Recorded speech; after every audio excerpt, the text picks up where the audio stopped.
para mas lalong pakalmahin ng mga Kim Pao fans.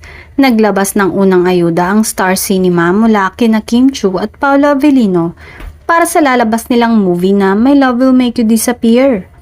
Ang nasabing ayuda ay ang pinagsama-samang photo cards ng Kim Pao na kuha sa kanilang photoshoot para sa nasabing movie. Unang inilabas ang mga photo cards sa IG wall ng Star Cinema kung saan pinuno ng mga photo cards ang kanilang post. Sabi pa ng Star Cinema, Kim Pao's photo cards blessing your FYPs. Swipe right para kiligin. Pabonus ito ng Star Cinema sa mga naghahanap na installment ng pelikula mula sa nasabing film company gaya ng bagong teaser at trailer.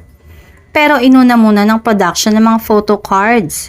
Mukhang maglalabas na ng inaasam na trailer o teaser ang Star Cinema dahil nakasaad sa caption ng post na ang susunod na ayuda nila sa mga solids ay sa February 12. This is your ayuda for today. Next ayuda on February 12. Samantala, ayon sa source, ang movie ni Kim at Paolo ay bawas sa 18 years old and below.